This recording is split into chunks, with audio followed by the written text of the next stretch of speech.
Question for you. Who were orcs loyal to? So, for instance, were the Isengard Uruk-hai loyal only to Saruman? Or like, did the Witch King have his own loyal orcs? Or were all orcs in their core like loyal to Sauron? So what do you think about that?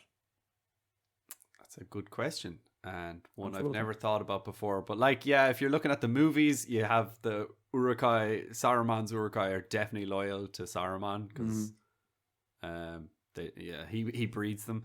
I suppose they're all originally loyal to Morgoth and Melkor because that's where they're kind of created from, and most would probably answer to Sauron, but like it's not out of love or anything. They all like fear Sauron, so I'd imagine he if he wanted, he could command any orc to do whatever he wanted and get them to do his bidding. But yeah, I suppose like you said, the Witch King, Saruman, there's probably all different factions of orcs that would be loyal to whatever leader that they have at the time, but maybe in total I would say Melkor would be, or Morgoth would be their absolute leader. Sure, of course, and definitely originally Sauron. that would have been the case. But you need to also remember what like the intelligence of the orcs and their knowledge of history. They're probably not the most learned people. Like, so we're speaking thousands of years after they. I just mean like almost in their DNA and in their gene. Possibly, like, yeah. I would follow Melkor and like with Melkor not there, it's kind of like Sauron is the next in command, and they're like, I'm just going to go with him because his voice sounds nice, and I don't know, there's something in my bones. Maybe it's telling me to go. And dogs are loyal to humans, but then again, I've got a boss. Is my dog like, oh, I need to be loyal to your boss because he's higher than you or something? So I mean, probably not. True. So now anyway, so if we go back and think of, for example, a couple of the orcs that we see in the movies where we get like Snaga again, who was the like, they're fresh kind of guy. And then his other mate who was called Grishnak, who was the other guy in the conversation that was like, what about their legs? They don't need those. Yeah. So them two lads. So they were mentioned a lot in the books, and we actually kind of know quite a bit of those. And Grishnak, he was an orc from Mordor, and he was kind of in charge of that group. The guy that's kind of like, they don't need those. He was like the boss, and he was trying to move the company of orcs who captured Merry and Pippin. He was trying to move them towards an area where there was a Nazgul waiting. But Ugluk, who was the Uruk-hai from Sauron, he had orders from Sauron to bring the hobbits back to Isengard.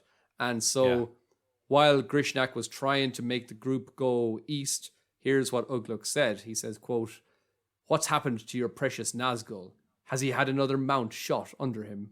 Now, if you'd brought him along, that might have been useful, if these Nazgul are all they make out." And then Grishnak said, "Nazgul, Nazgul," said Grishnak, shivering and licking his lips, as if the word had a foul taste that he savoured painfully. You speak of what is deep beyond the reach of your muddy dreams, Ugluk," he said. "Nazgul, all they make out. One day you'll wish you had not said that. Ape," he snarled fiercely. So there is just a little example of some differences that's between the group of orcs. And not only is it that they don't follow the same rank of command, i.e., Sauron at the top, and then lower levels with like the Witch King and where the Nazgul would be. But there's some guys from Isengard who don't even really respect the Nazgul, and they probably don't even know that much about them. And as for why the Nazgul was waiting for the delivery of the hobbits and not in the field with them, there had been another Nazgul who had been shot down by Legolas a few days before. So it seems as though Sauron maybe told them not to cross the river and to wait until the war would actually begin. So, but it seems like Ugluk had no idea that his lord, Sauron, was actually the servant of another lord. Like I said, my dog wouldn't know that I have a boss or my lord or whatever. So maybe they don't really think about those kind of things. Isn't Saruman at that time kind of plotting against Sauron? So yeah, he has his own. He's not really like, he is working for Sauron, but at the same time he's got his own motive. So true. Whatever way he breeds these Uruk-hai and trains them, he's probably saying, "You work for me." Like, yeah, of course, I'm your boss.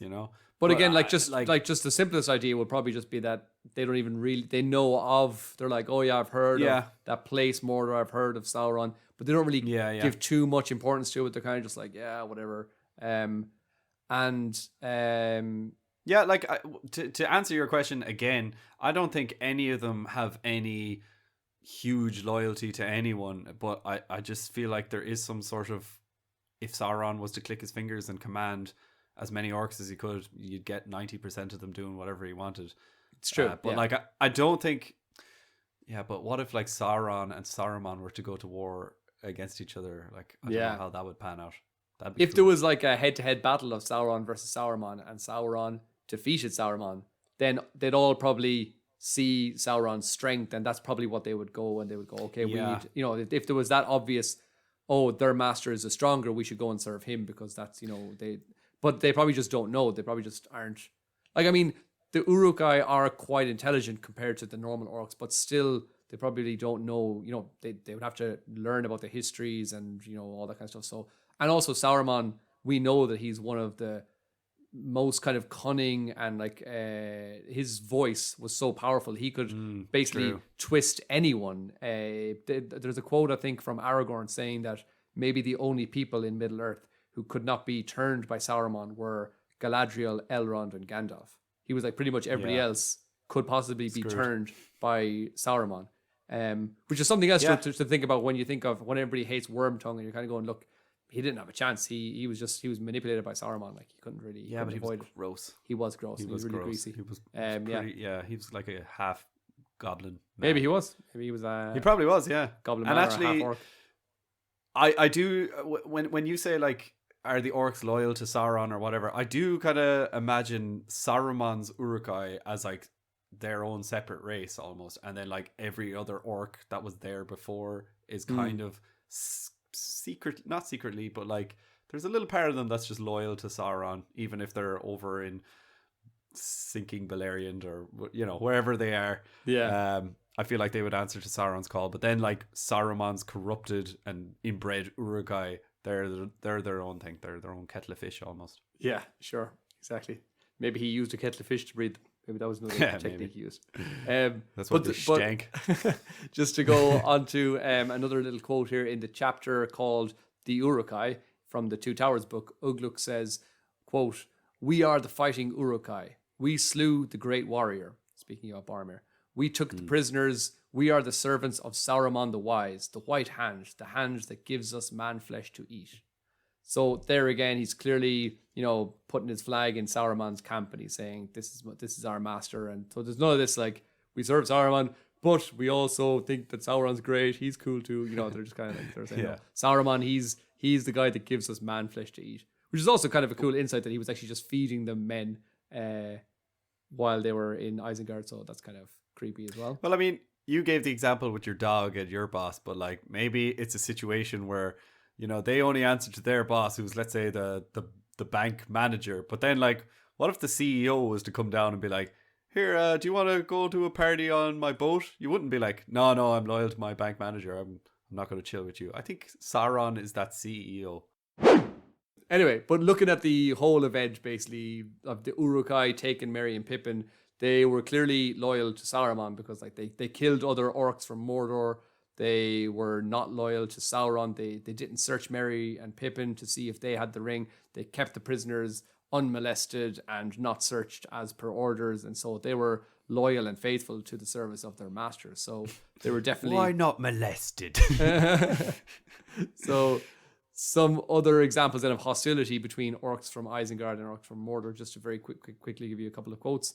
Again, from the same chapter I referenced before, called The Uruk-hai. And this is Ugluk speaking to the Mordor orcs, and he says, quote, "Letting the fighting Uruk-hai do the work as usual." And another time he says basically the same thing. A couple of lines later he says, "But in the meantime, the Uruk-hai of Isengard can do the dirty work as usual." So again, he's kind of saying, like, you know, we're the ones that really get the work done, and the Mordor orcs are just, you know, they're just, you know, prancing around the place, actually not doing anything and whatever. So what do they even do? Like, just a bit of bitterness, I suppose you can see, was built up between these different types of orcs. So yeah, kind of interesting there as well. Yeah, but you could look at it in two ways. You could look at it and be like, oh, they really did. You know, there's a hatred between Mordor and Uruk-hai and the way they act. But I think when Tolkien's writing these scenes with orcs, it's just to show that they're just despicable beings, and they'll fight with anyone. And I think he just wanted to show a little bit of that. It's like, we're doing the dirty work again, and yeah, I don't know. It's they're just disgusting and rank.